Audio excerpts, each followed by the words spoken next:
లో జాయిన్ అవ్వండి, విహెచ్పిలో జాయిన్ అవ్వండి ప్లీజ్. రైట్. మాలకొండయ్య గారు, నా ఆడియో క్లియర్ గా ఉందా మీకు? ఓకే సార్, బాగుంది. మాలకొండయ్య గారు, మీరేం చెప్తారు సార్? నమస్తే. ముందుగా మీకు, అదేవిధంగా జీ తెలుగు న్యూస్ ప్రేక్షకులకు, డిబేట్ లో ఉన్నటువంటి పెద్దలందరికీ నమస్కారం. ఇవాళ కాకినాడలో చాలా పెద్ద ఎత్తున హిందూ సమాజం, హిందూ చైతన్య వేదిక పేరుతోటి పెద్ద ఎత్తున హిందువులందరూ కూడా రోడ్డెక్కి ఏదైతే సాదిక్ ఖాన్ విషయం మీద ఇలాంటి పరిస్థితులు మరొకసారి ఉండకూడదు అనే ఆలోచనతోటి హిందువుల యొక్క పెద్ద ఎత్తున ర్యాలీ తీయడం జరిగింది. కలెక్టర్ గారిని కలవడం జరిగింది, ఎస్పీ గారిని కలవడం జరిగింది.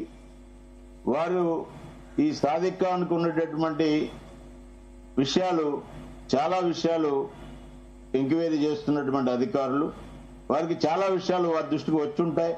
కానీ మేమందరం కూడా ఇవాళ ఈ హిందూ చైతన్య వేదిక రాష్ట్ర అధ్యక్షులు వెంగళరావు గారి నాయకత్వంలో హిందూ సమస్యలందరితో కలిసి మాట్లాడినప్పుడు వారు చెప్తున్నటువంటి విషయాలకి వారు ఎంక్వైరీ చేస్తున్న అధికారులు కాబట్టి ఇవాళ ఎస్పీ గారిని, పోలీసు వ్యవస్థని, ఎక్కడెక్కడో దాగి ఉన్నటువంటి వ్యక్తిని టెక్నాలజీ ఉపయోగించి పట్టుకున్న సందర్భంగా మా జిల్లా ఎస్పీ గారిని, వారిని కూడా అభినందిస్తున్నాం. కానీ వారు విచారణ చేస్తున్నటువంటి అంశాలతో పాటు మరికొన్ని విషయాలను కూడా విచారణలో తీసుకోవాలని చెప్పి చెప్పడం జరిగింది. వారు తప్పనిసరిగా ఆ విధంగా మేము ఎంక్వైరీ చేస్తామని చెప్పారు. కఠినంగా నిర్ణయాలు తీసుకోవాలని చెప్పారు. కాకపోతే మన యొక్క డిమాండ్, ప్రధాన డిమాండ్ ఏంటంటే, ఈ యొక్క సాదిక్ ఖాన్ విషయంలో చాలా ఎపిసోడ్స్ ఉన్నాయి. కానీ అందులో ప్రధానమైనటువంటి ఎపిసోడ్ ఏంటంటే, సౌజన్య గారు రాసినటువంటి సూసైడ్ నోట్. నన్ను బలవంతంగా మత మార్పిడి చేసే విధంగా ఒత్తిడి తెచ్చారు, నన్ను ఖురాన్ చదవమన్నారు అనేటటువంటి ఈ యొక్క నోటుని ఆధారంగా ఇది ఒక కాకినాడే కాకుండా ఆంధ్రప్రదేశ్ లో అనేక ప్రాంతాల్లో ఇటువంటి జరుగుతున్నాయనేటువంటి విషయం హిందూ చైతన్య వేదిక కాకినాడ కలెక్టర్ గారి ద్వారా రాష్ట్రానికి కూడా తెలియజేయడం జరిగింది. అయితే ఇవాళ కాకినాడలో జరుగుతున్నటువంటి విషయాల్ని ఎందుకు ఇంత పెద్ద విషయంగా గుర్తిస్తున్నాము, ఎందుకు అవసరం ఉందంటే ఖచ్చితంగా అవసరం ఉందని చెప్తున్నాను నేను. ఇందాక మీడియా దగ్గర చెప్పాము, అధికారులకు చెప్పాము. అధికారులు కూడా వాస్తవాలు, కాకినాడలో గతంలో జరిగిన విషయాలు అన్నింటినీ దృష్టిలో పెట్టుకొని ఈ విధంగా జరుగుతున్నటువంటి ప్రతి అంశాన్ని కూడా మనం తేలిగ్గా తీసుకోవద్దు. మీరు అధికారులు, మీకు చాలా పవర్ ఉంది, ఆ విధంగా మీరు జరుగుతున్నటువంటి విషయాలు, మేము చెప్పిన విషయాలను కూడా దృష్టిలో పెట్టుకొని దీన్ని ఎంక్వైరీ చేయండి అనే విషయం స్పష్టంగా చెబుతూనే, మనం గతంలో చూసాం కాకినాడలో సంవత్సరం క్రితం ఒక పెద్ద ర్యాలీ నిర్వహించినప్పుడు విదేశాల జెండాలు ఎగరవేసి కాకినాడలో ఒక వాతావరణాన్ని, భయాందోళనకైన వాతావరణాన్ని తీసుకురావడానికి కారకులు ఎవరు? మైనారిటీ ముస్లిం సోదరులు కాదా? అదేవిధంగా కాకినాడలో ఉండేటటువంటి అనేక విషయాల్లో మదర్సాలు నడుస్తున్నాయి. ఈ మదర్సాలలో ఏం నడుస్తున్నాయి? ఎప్పుడైనా అధికారులు ఎంక్వైరీ చేశారా? ఈ విషయాల మీద ప్రత్యేక దృష్టి పెట్టాలని చెప్పాం.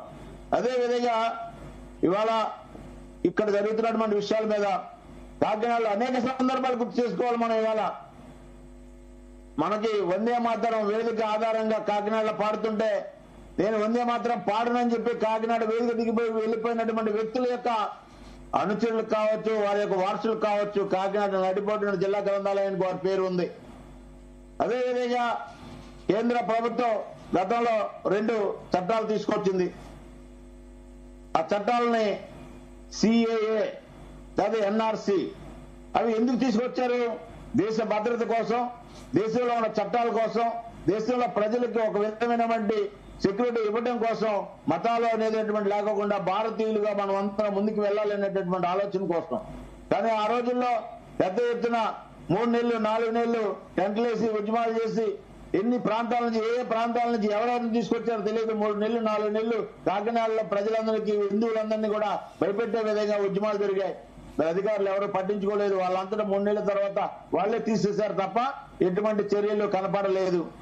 ఇలాంటి అన్ని దృష్టిలో పెట్టుకుని ఈ యొక్క కేసు యొక్క పూర్వ వివరాలన్నీ తీసుకున్నట్లయితే ఈ సాదిక్ ఖానే కాకుండా వీరి అనుచరులు చాలా మంది ఉన్నారు, వారందరూ ఏ పనుల్లో ఉన్నారు అనేటువంటి విషయాన్ని చాలా స్పష్టంగా ఎంక్వైరీ దృష్టిలో తీసుకెళ్లాలని చెప్పి, అలా తీసుకెళ్లైన పక్షంలో మేము ఈ యొక్క హిందూ చైతన్య వేదిక ఆధ్వర్యంలో ఈ కేసుని కేంద్ర పరిశీలన సంస్థ తీసుకోవాలనేటటువంటి విషయం కూడా ఒక్క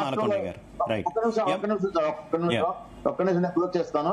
ఆంధ్రప్రదేశ్ లో ఏ ప్రభుత్వం ఉన్నప్పటికీ కూడా హిందూ సమాజం బయటకు వచ్చింది, హిందూ సమాజం చైతన్యమైంది, ఇవాళ హిందువుల్లో ఒక ఐక్యత పెరిగింది. ప్రభుత్వం కూడా దీని మీద స్పందించవలసిన అవసరం ఉంది. ప్రభుత్వంలో మేము భాగం అయినప్పటికీ కూడా ఇలాంటి విషయాల మీద కఠినంగా చర్యలు తీసుకోవాలని ఈ విషయాన్ని కేంద్ర ప్రభుత్వం దృష్టికి కూడా ఖచ్చితంగా తీసుకెళ్లడం కోసం హిందూ సమాజం ముందుకెళ్తుంది. హిందూ సమాజానికి భారతీయ